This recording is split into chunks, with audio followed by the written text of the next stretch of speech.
Hi, I'm Sarah Rudder, founder of Ginger Dog Development, where we are passionate about unleashing potential and developing people. Today's talk is called Leaning into the Bends, a journey into mental toughness.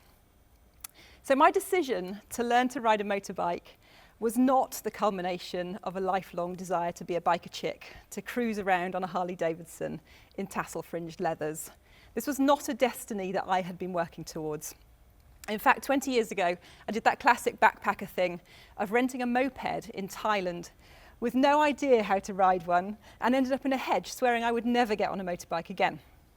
I'm sure I'm not the only person that's ever done that. As a coach and specialist in mental toughness, I've become fascinated by how we self-sabotage, the stories we tell ourselves, and whether it's true that what doesn't kill us makes us stronger. So a journey into something that frightened me seemed like it could be quite interesting. This is a story that involves quite a lot of fear, failure, and a bit of falling. But here's the thing about mental toughness. It's not about never being frightened. It's not about never failing. It's about what we do in those moments. It's about how we learn and grow. Born out of sports psychology, mental toughness enables us to go beyond resilience.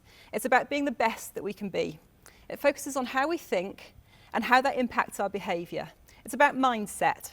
And it's fundamental to our well-being, our productivity, and our performance.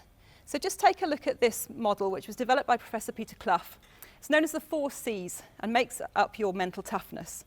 So you can see the 4 C's. The first one is confidence. So it's your self-confidence and your interpersonal confidence.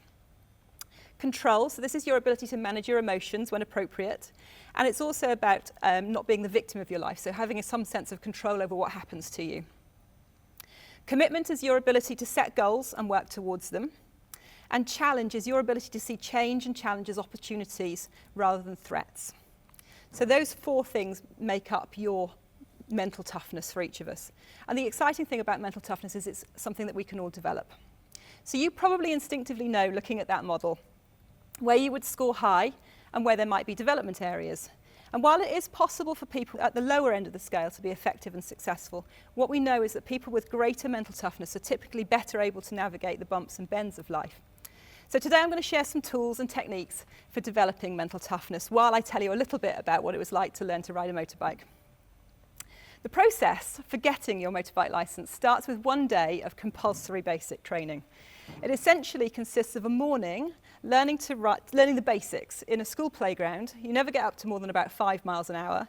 And then in the afternoon, you're expected to go out for a 2-hour road ride where you pit this new knowledge against roundabouts, buses, speed humps, the weather, and your utter lack of competence. It's a little bit like if you're a skier. It's a bit like if you learnt the basics of skiing and then were asked to go down a black run. That's how it felt to me to be out on the road after a few hours of basic training on a motorbike.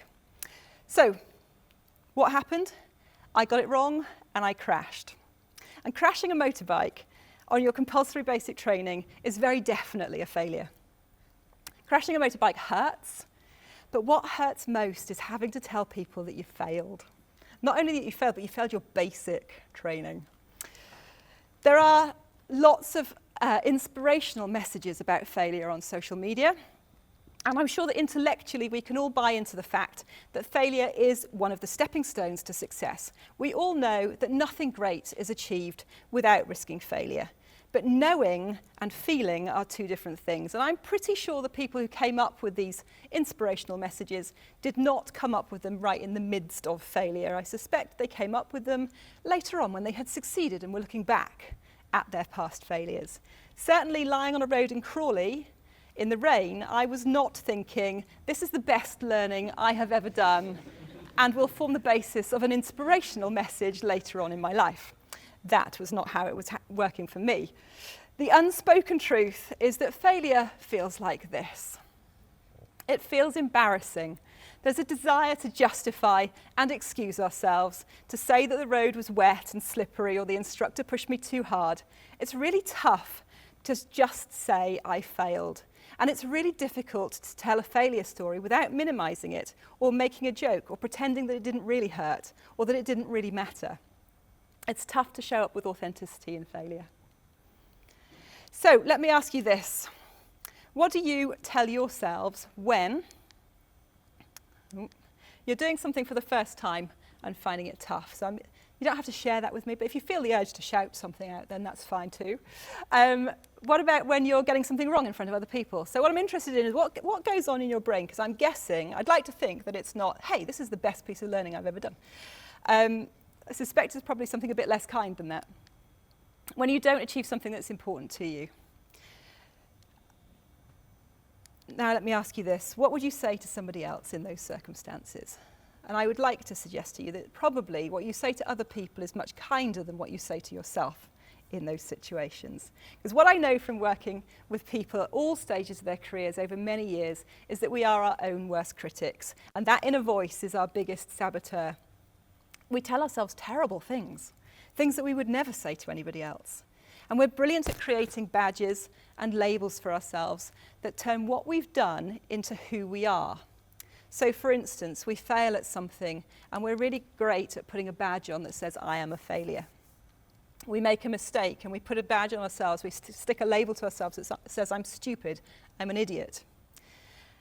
Often I think those badges are the very opposite of what other people would be thinking about us at the same time. So is this a story of fear, failure and falling? Yes. But is it also a story about bravery, determination and strength? It could well be.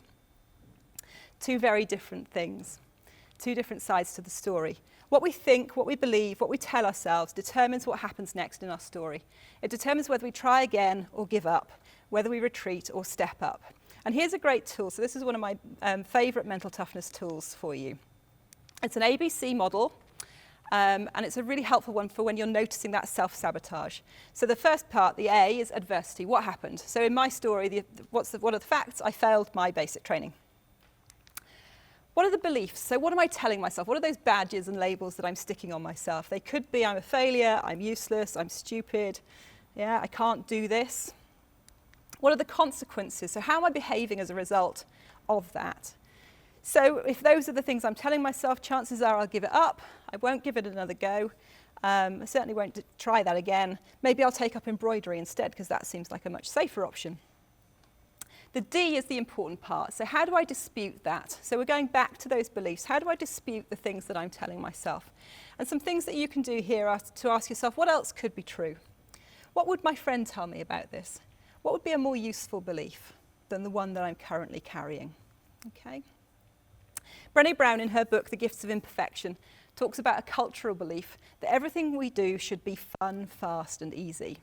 If something takes long, hard work, we question whether it's worth the effort. If we fail, then we think we're not good enough, and we should maybe give up and do something else that perhaps we're better at. It seems embarrassing to admit that something was really tough. We had to try really hard to achieve it. So, I've got quite a high commitment score in terms of my mental toughness. So a month later, I was back on a bike with the bruises fading. And I won't lie, I was even more frightened now than I had been when I started. And then, of course, that little voice in the back of my head was still going, you can't do this, you're not good enough. All of that stuff was going on. So how was I going to overcome that? Here's my next mental toughness tool for you. The Scandinavians have a phrase that translates as the doorstep mile. It's that mile, that first mile that you take on a journey. It's the first mile where you're anxious about what might happen and you're worrying about what might be ahead, but you take that mile anyway.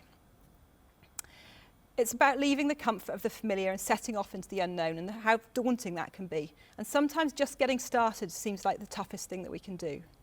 So when I was asked about going on that 2-hour ride on that second basic training day, I said, I want to do it, but I'm really frightened. And my instructor said, why don't we just go out for a mile? So that's what we did. And I knew in that first mile that I was going to be okay, because I'd stopped thinking about being out for 2 hours. So when things feel really overwhelming and when we feel that sense of panic and fear, just work out what the first step is, what the next step might be. Don't try and think about the whole picture. On a motorbike, the only way to get where you're going or where you want to go is to look there. If you look at the curb, you end up on the curb. Trust me, I know this. And when you're going around a corner, you have to look as far as you can around the bend and trust that as you go further forward, you will see further forward. So, as I say, I went out on the road, and in that first mile, I knew I was going to be okay. Passed my training that day, bought a 125. This was November. I mean, what a ridiculous time of year to learn to ride a motorbike anyway. It was November, so I spent the whole winter on my little 125 practicing. And I applied the same technique of just go and do a little bit, because I was still frightened. The fear was still there. So I would go round the block, just practicing corners and gear changes. And then I started going a little bit further. I started going a little bit faster. The fear started to get a little bit less. The confidence started to get a little bit more. And there was suddenly something that felt a little bit like joy. So, what's your version of this? When can you remember doing something bit by bit, just overcoming the challenges slowly, gradually, finding your way, and then working out that actually it was starting to become maybe a bit more fun and a bit less tough? So I got my bike license finally in June last year. It was the toughest thing I've ever learned. And there were many times when I wanted to give up. And there were often times when that little voice was saying, this is not your thing, you should stop doing this. While learning was definitely not fun, fast or easy, these days it's starting to feel a little bit more like all of those things. So here's your toolkit for mental toughness. It's only part of the toolkit that I have for mental toughness. So for those of you who come to coaching, you will have probably already had worked with me on some of these tools along the way. So number one, notice your inner critic and start to manage it. Notice those badges that you stick to yourself and be kinder. When you feel overwhelmed, work out the first step or the next step. Don't worry about the whole journey. That will become clear as you move forward. Slow progress is still progress. And remember that doorstep mile. And number three, not everything in life is fun, fast, and easy. Learning new things is tough. Starting new jobs is really tough. And it feels hard a lot of the time, but that doesn't mean that you're not good enough and you're not capable.